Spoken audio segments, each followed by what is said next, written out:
එකම රටක් එකම කාලයක් හැබැයි අහසට පොළොව වගේ වෙනස් තාත්තලා දෙන්නෙක්. පළවෙනියා පට්ට ගේමක් දීලා ඉගෙන ගත්තා. ආචාර්යපති ගත්තා. රට මෙයාව පිළිගත්තා උගතෙක් විදිහට. හැබැයි එයා ගෙදර ගියේ හිස් අතින්. ජීවිතේ අන්තිම වෙනකම්ම එයා හිටියේ නායකන්දක් කරේ තියාගෙන. දෙවෙනියා එයා අටවසටවත් ගියේ නෑ. ඉස්කෝලෙන් පැන්නුවා. හැබැයි එයා අස්සම් කළේ කෝටි ගණන් වල චෙක්පත්. එයා තමයි මුළු හවයි දූපතේම හිටපු ලොකුම සල්ලිකාරයා. ඇයි මෙහෙම උනේ? උගත්කම පරාද වෙලා මොඩකම දිනුවද? නෑ. උඹද අහන්න යන්නේ ඒ තාත්තලා දෙන්න අතර තිබ්බ බිලියන ගණනක රහස. දුප්පත් තාත්තා ජීවිත කාලෙම විශ්වාස කරපු ලොකුම බොරුව මොකක්ද දන්නවද? හොඳට ඉගෙන ගනින්. කැම්පස් යමක්. ඩිග්‍රියක් දාගනින්. හොඳ රස්සාවක් හම්බුනාම ජීවිතේම ගොඩ. ඇත්තටම ගොඩද? නෑ මචං. උඹ ඒ වැටෙන්න යන්නේ උගුලකට. ඒකට කියන්නේ රැට් රේස් එක. එහෙම නැත්නම් මී පොරේ කියලා. උදේ 8ට වැඩට යනවා. හවස 5 වෙනකම් බොසට කඩේ යනවා. මාසේ අන්තිමට පඩිය හම්බෙනවා. බිල් ගෙවනවා. ආයෙ ඉඟන්නා වගේ ඊළඟ පඩිය එනකම් බලාගෙන ඉන්නවා. අවුරුදු 60ක් යනකම් ඔබට මේක කරන්න පුළුවන්ද? රිච් ඩෑඩ් පුවර් ඩෑඩ් පොතේ රොබර්ට් කියෝසාකි කියන්නේ අන්න ඒකයි. දුප්පත් තාත්තා උගන්වන්නේ සල්ලි වෙනුවෙන් වැඩ කරන්න. හැබැයි පොහොසත් තාත්තා උගන්වන්නේ සල්ලි ලවා උඹට වැඩ කරව ගන්න. මේක සිම්පල්. හැබැයි මේක ඉස්කෝලේ උගන්වන්නේ නෑ. දුප්පත් මනුස්සයා කියන්නේ මට මේක ගන්න සල්ලි නෑ කියලා. එහෙම කිව්වා මොකද වෙන්නේ? මේ මොලේ වැඩ කරගෙන නවතිනවා.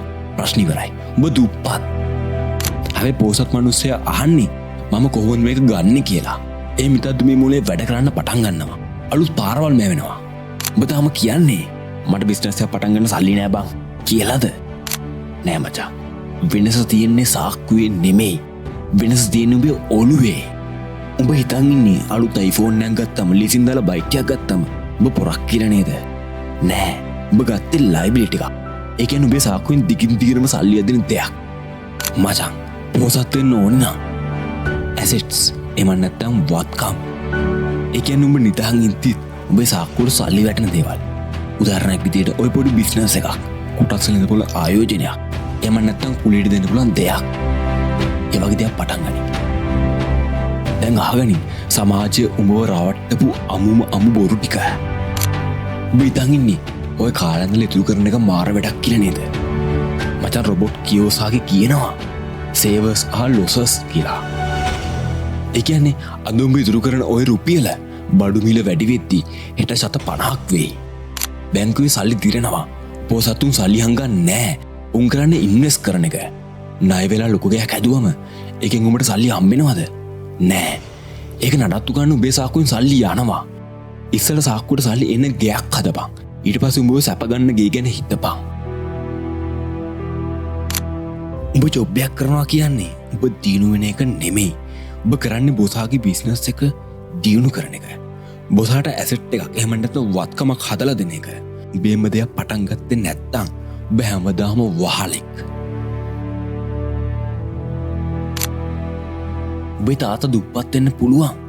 ඒක උඹේ වැරද්දක් නෙමෙයි. හැබැයි උඹ මැරෙද්දි දුප්පත් නම් මතක තියාගනි. ඒක 100% උඹේ වැරද්දක්.